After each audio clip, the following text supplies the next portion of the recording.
Hi everyone, wishing you all a Shabbat Shalom Uvorach.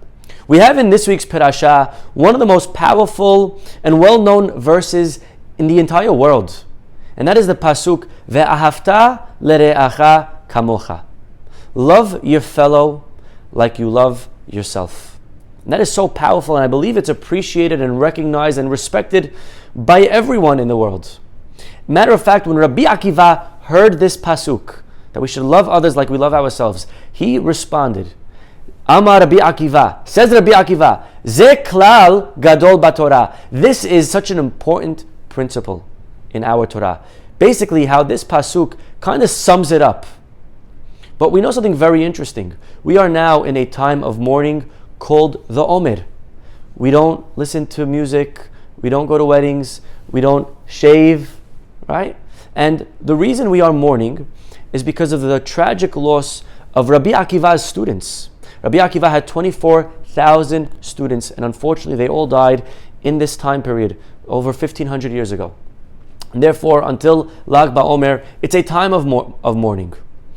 And our rabbis and the Gemara wonders, what did they do? What was their crime? Why did they die? What sins that were so wrong? And actually, the Gemara says something very interesting, that their crime was Lo nahagu kavod ze lazeh. They didn't respect one another. How interesting. Their rabbi was the author of Ze klal gadol baTorah. Their rabbi went around preaching all day this principle, how it's such an important rule, Ve'ahavta lere'acha kamocha, to love and respect everyone around us.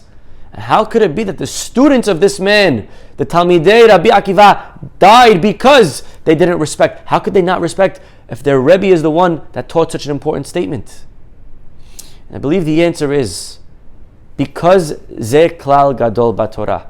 The rule was so big that they fell into a big mistake, and they felt that for such a big rule, for such an important concept, in order to be used, it warrants a big moment. You're right, Rabbi, that's big. That's a big pasuk. Give me a big case. Give me an important experience. Give me someone that's in a horrible time, someone that's dying, someone that lost their job, someone that needs to get, that's big deals. I'll help, I'll come in, I'll love them like I love myself. And sometimes we forget that life is not made up of big moments. We don't live in the big moments. We live in small day-to-day moments, small experiences. And so their mistake was that they waited for a big moment, and they waited and waited and waited, and it never came, until they ended up passing away because of their crime of never instilling this such important value of Ve'ahavta lere'acha kamocha. You know, there was a big rabbi, his name was Rav Moshe Feinstein, and when he passed away at the Shiva, the phone rings on Friday afternoon, and one of the kids gets up, he picks up the phone, and there's a lady on the other side, and she says, "Hi, I wanted to just know what time is candle lighting?" And the child says, "Lady, this is not a Chabad hotline. This is Rav Moshe Feinstein's house. Why are you calling this number for candle lighting times? Look at the calendar. I don't know. This is not the right number. You have the wrong number." And the lady says, "What do you mean? Every single Friday for the last 30 years, I call this number, and the gentleman on the other side of the phone tells me what time is candle lighting." That moment they realized that Rav Moshe Feinstein, he never said, "Listen, I'll tell you this week, but could you do me a favor? I have other things, I have big things that I'm dealing with." He never said that, because greatness and big people realize that it begins by how we treat small people, not big deals. That is the lesson of Ve'ahavta lere'acha kamocha. To realize that we shouldn't wait till there's a huge moment till we apply it.